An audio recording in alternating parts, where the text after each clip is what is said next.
கர்த்தருடைய பரிசுத்த நாமத்திற்கு மகிமை உண்டாகட்டும். ஆண்டவராகிய இயேசு கிறிஸ்து நேற்றும் இன்றும் என்றும் ஜீவிக்கிறவராய் மாறாதவராய் மகிமை நிறைந்தவராய் இருக்கிறபடியால் என் தேவனை நான் நன்றியோடு துதிக்கிறேன், ஸ்தோத்தரிக்கிறேன்.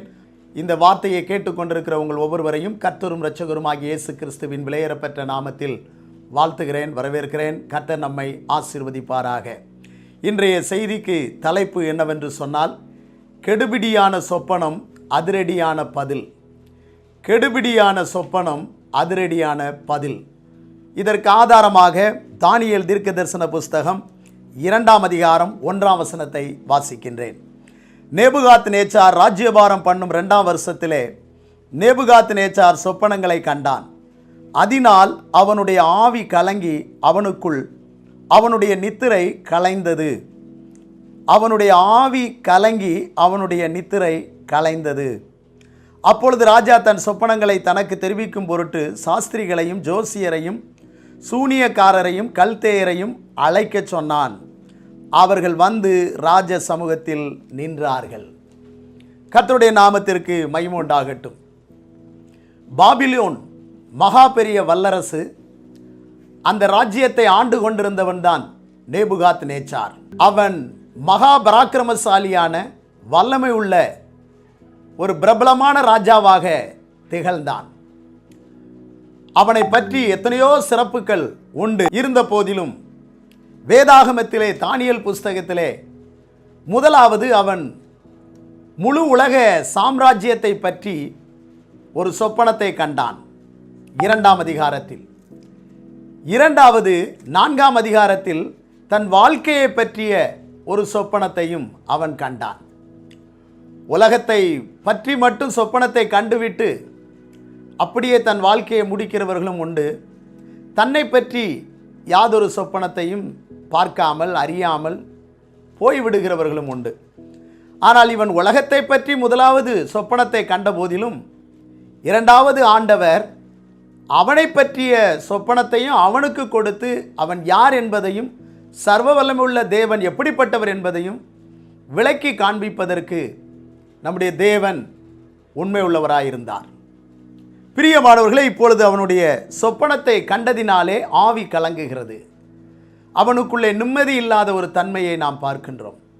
இன்றைக்கு சொப்பனம் மனிதனை கலங்க பண்ணக்கூடியதான ஒன்றாகவும் இருக்கிறது. அதே நேரத்தில் சொப்பனம் மனிதனை மகிழ்ச்சிக்குள்ளாக்கவும் நடத்தி கொண்டிருக்கின்றது.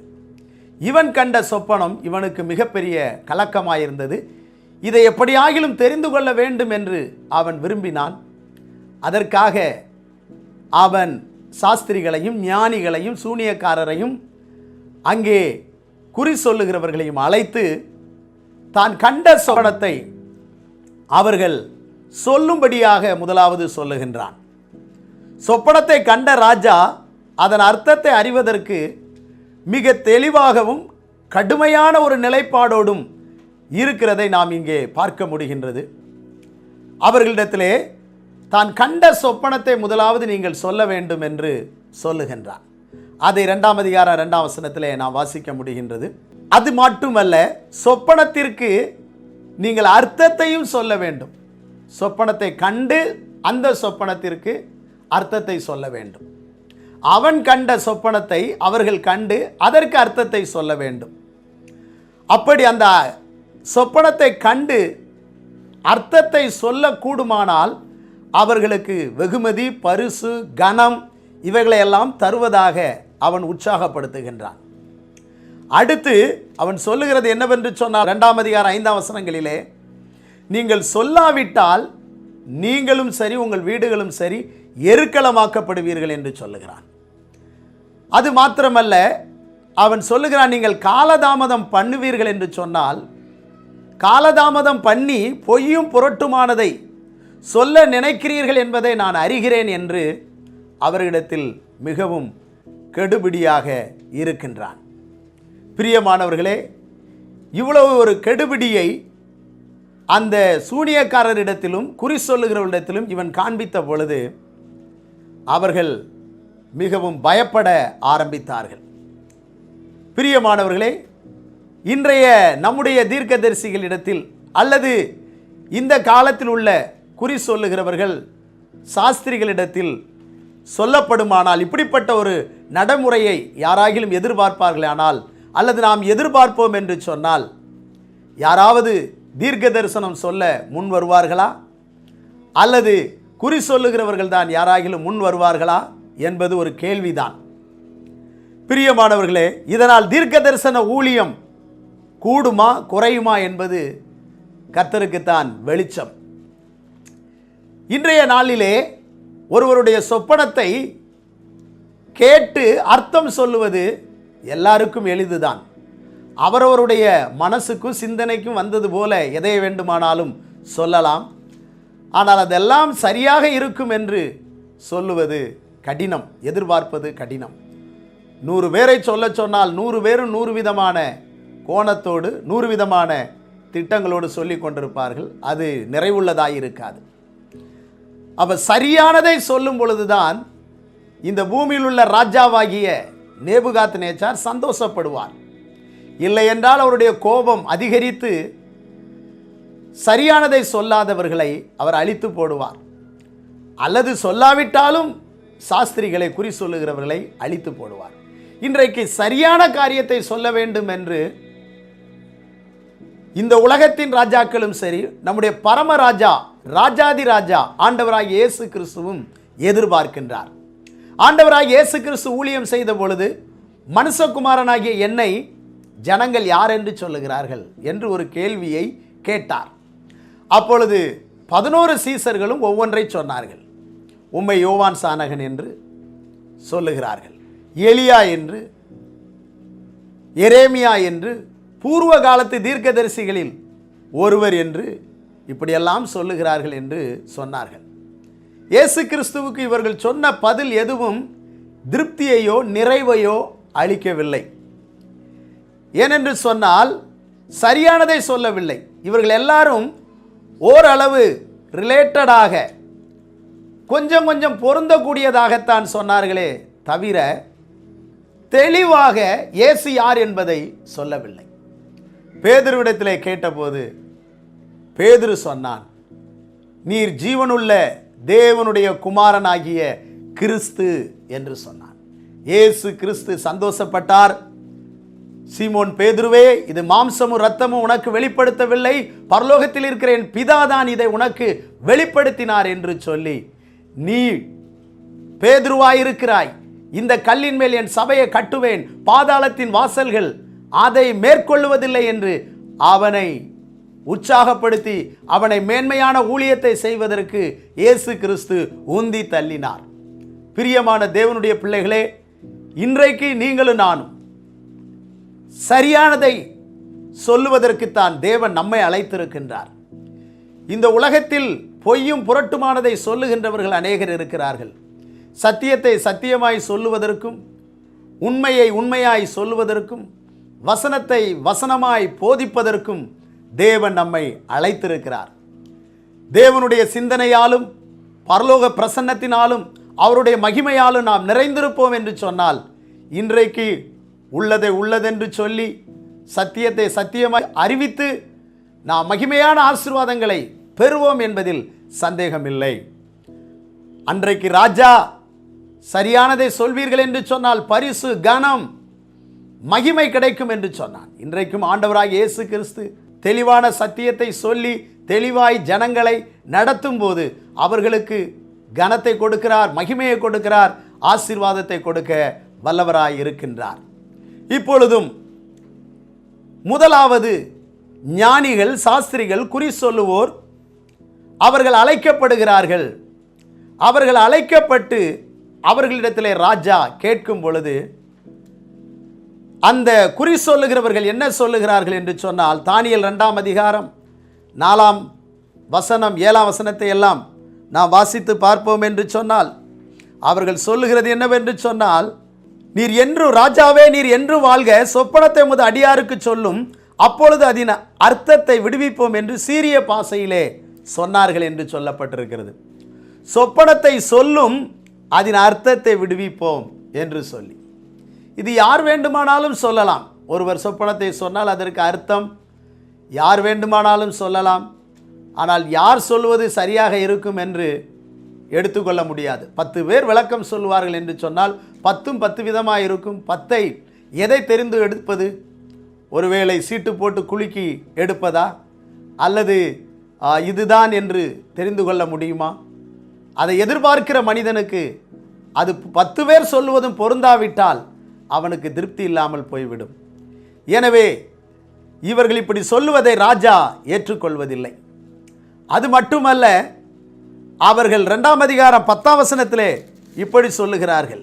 என்ன சொல்லுகிறார்கள் என்று சொன்னால், ராஜா கேட்கும் காரியத்தை அறிவிக்கத்தக்க மனுஷன் பூமியில் ஒருவனும் இல்லை அப்படின்னு 2வது வாபஸ் வாங்குறாங்க. ராஜா கேட்கிற காரியத்தை அறிவிக்கத்தக்க மனுஷன் பூமியில் ஒருத்தனுமே இல்லை என்று பின்வாங்குகிறார்கள் இந்த குறி சொல்லுகிறவர்கள். 11ஆம் வசனத்தில் அவர்கள் சொல்லுகிற காரியம் என்னவென்று சொன்னால், ராஜா கேட்கிற காரியம் மிகவும் அருமையானது.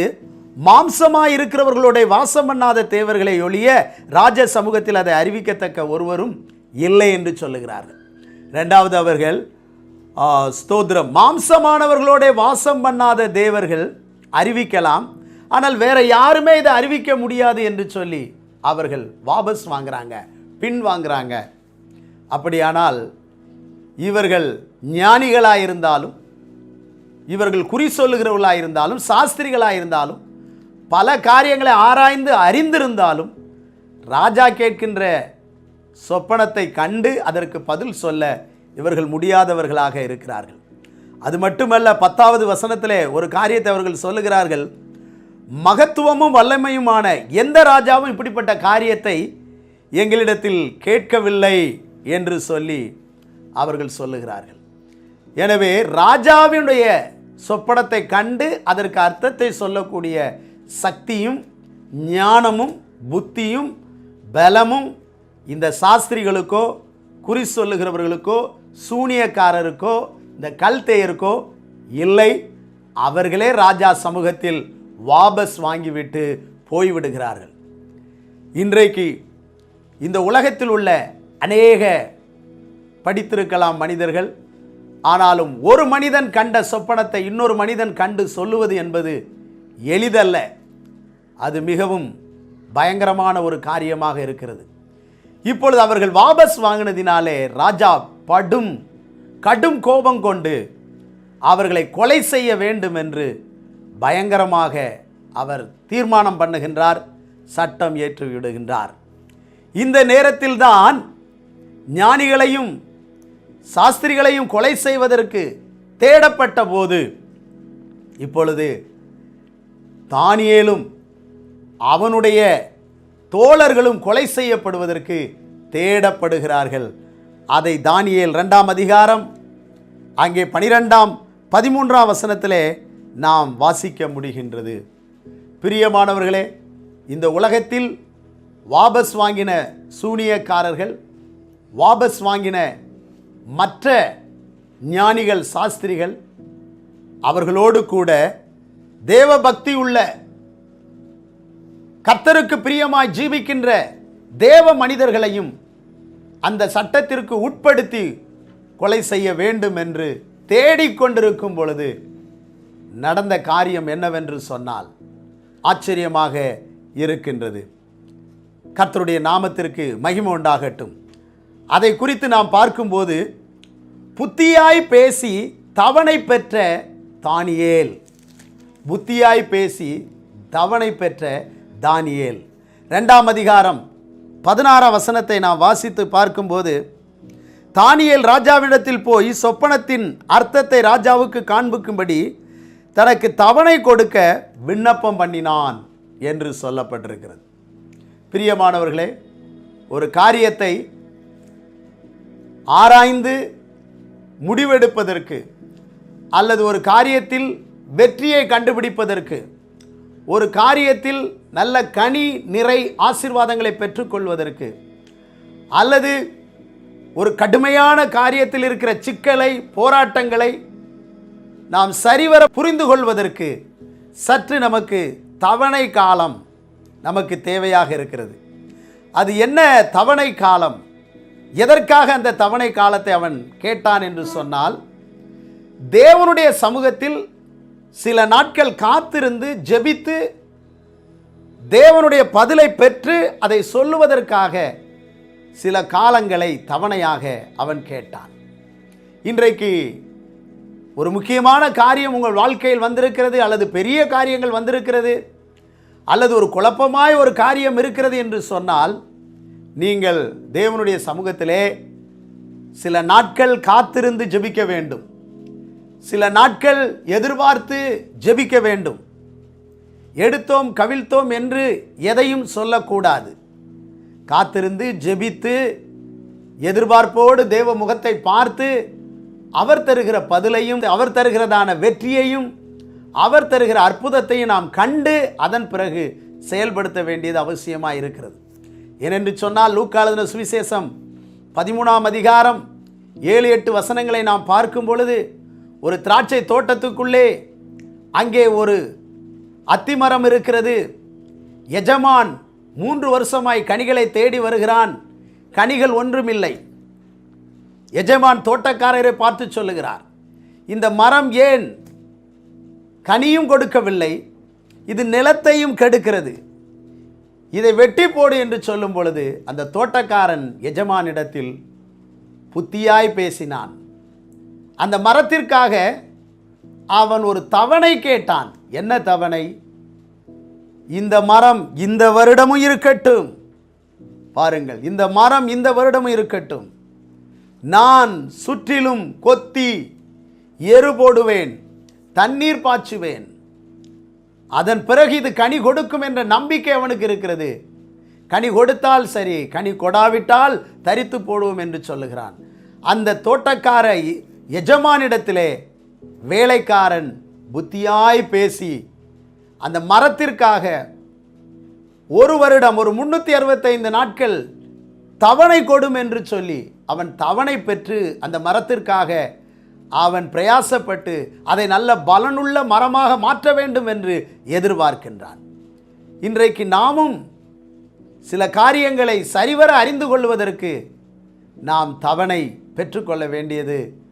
புத்தியாய் பேசி தவணை பெற்று நாட்களை சற்று சில நாட்களை பெற்றுக்கொண்டு, அல்லது பெரிய காரியம் என்றால் சில வாரங்களை எடுத்து, ரொம்ப முக்கியமான காரியம் என்றால் ஒரு சில மாதங்களை எடுத்துக்கொண்டு நாம் ஜெபித்து ஆயத்தப்பட்டு செயல்படுத்துவது அல்லது அந்த காரியத்திற்கு பதில் சொல்லுவது நல்லதாக இருக்கும் என்பதை நான் உங்களுக்கு அறிவிக்கின்றேன். பிரியமானவர்களே, அதைத்தான் நாம் யோசுவாவின் புஸ்தகம் 22ஆம் அதிகாரம் 33ஆம் வசனத்தை நாம் பார்க்கும்போது அங்கே ஒரு நிகழ்ச்சியை பார்க்கிறோம். ரூபன், காத், மனாசே போன்ற 2 கோத்திரத்தார் யோர்தானுக்கு அப்புறத்திலே இடத்தை வாங்கிவிட்டார்கள். அந்த இடத்தை வாங்கின அவர்கள் அங்கே குடியிருக்கின்றார்கள். இப்பொழுது யோர்தானை தாண்டி வந்த 9 கோத்திரத்தார் இந்த பக்கத்தில் இருக்கிறார்கள். இப்பொழுது ஒரே பலிபீடம் அவர்களுக்கு இருக்க வேண்டும். ஆனால் 2 கோத்திரத்தார் தங்களுக்கென்று ஒரு பலிபீடத்தை கட்டி அங்கே பலி செலுத்துகிறார்கள். இப்பொழுது 9 கோத்திரத்தாருக்கும் யோசுவாவுக்கும் கோபம் வர அவர்களை அழிக்க வேண்டும். கர்த்தருக்கு அல்லாமல் இன்னொரு பலிபீடம் அவர்கள் கட்டினதை கேள்விப்படுகிறோமே, நாம் அழிப்போம் என்று அவர்கள் தீவிரித்து போகும்போது, பிரியமானவர்களே, அவர்கள் சற்று பொறுமையாயிருந்து அந்த இடத்திலே என்னவென்று விசாரிப்போம் என்று அவர்கள் சற்று காத்திருந்து தாமதித்து அவர்களிடத்திலே சென்று கேட்கும்போது, எதற்காக இதை செய்தீர்கள் என்று சொன்ன பொழுது அவர்கள் சொன்னார்கள், உம்முடைய தேவனாகிய கர்த்தருக்கு விரோதமாக இந்த பலிபீடத்தை நாங்கள் கட்டவில்லை. இந்த பலிபீடம் கட்டப்பட்ட நோக்கம் என்னவென்று சொன்னால், அங்கே கட்டப்பட்ட பலிபீடத்தின் சாயலாக நாளைக்கு எங்களுடைய பிள்ளைகள் நம்முடைய பலிபீடம் எப்படிப்பட்டது என்ன என்பதை கேட்பார்கள் என்று சொன்னால், அதை காண்பிப்பதற்கே ஒழிய மற்றபடி பலி செலுத்துவதற்கு அல்ல என்று சொன்னார்கள். அப்பொழுதுதான் யோசுவா முதற்கொண்டு மற்ற இஸ்ரவேலர்கள் அதை விலகி வந்தார்கள். இல்லை என்று சொன்னால் அவர்கள் காத்திருக்காமல் பொறுத்திருக்காமல் அவர்கள் உடனடியாக செயல்பட்டு அவர்களை அழித்திருப்பார்கள் என்று சொன்னால் 2.5 கோத்திரம் அநியாயமாய் அழிந்து போயிருப்பார்கள். எனவே எந்த ஒரு காரியத்திற்கும் நாம் காத்திருந்து ஜெபத்தோடு கூட ஒரு நல்ல முடிவை, ஒரு நல்ல காரியத்தை எதிர்பார்ப்பது நல்ல தரிசனத்தை பெற்றுக்கொள்வது, உண்மை நிலையை சரியாக தீர விசாரித்து அறிந்து கொள்வது நமக்கு மிக மிக முக்கியமான ஒன்றாக இருக்கிறது. இப்பொழுது நடந்தது என்னவென்று சொன்னால், தானியேல் இந்த காரியத்திற்காக தேவனிடத்திலே இரக்கம் கேட்பதற்காக 2ஆம் அதிகாரம் 17ஆம் 18ஆம் வசனத்திலே நான் வாசிக்கும் பொழுது, தானியேல் தன் வீட்டுக்கு போய் தானும் தன் தோழரும் பாபிலோனின் மற்ற ஞானிகளோடு கூட அழியாதபடிக்கு இந்த மறைபொருளை குறித்து பரலோகத்தின் தேவனை நோக்கி இரக்கம் கேட்பதற்காக அனனியா, மிசாவேல், அசரியா என்னும் தன்னுடைய தோழருக்கும் இந்த காரியத்தை அறிவித்தான். பாருங்கள், ராஜாவின் சொப்பனத்தை தானியேல் கண்டு அதன் பிறகு அதன் அர்த்தத்தை சொல்லுவதற்கு ஒரு கூட்டு ஜெபம் இங்கே நடைபெறுகிறதை பார்க்கிறோம். பிரியமானவர்களே, கூடி ஜெபிப்பது நல்லது. கணவன், மனைவி, பிள்ளைகள் கூடி ஜெபிக்கும் பொழுது அங்கே அற்புதம் நடக்கும். சபையார் ஒன்று கூடி ஜெபிக்கும் போது அற்புதம் நடக்கும். வாலிபர்கள் ஐக்கியத்தில் கூடி ஜெபிக்கும் போது அற்புதம். அதே போல வீட்டு ஜெபங்களிலே ஒன்று கூடி ஜெபிக்கும் போது அற்புதங்கள், அதிசயங்கள் நடைபெறும். எனவே இன்றைக்கு ஒன்று கூடி ஜெபிக்கிற ஜெபத்திலே நல்ல அதிசயங்களையும் அற்புதங்களையும் நாம் பார்க்க முடியும். பிரியமானவர்களே, அதைத்தான் நாம் மத்தேயு 18ஆம் அதிகாரம் 19ஆம் வசனத்தில் கூட வாசிக்க முடியும்.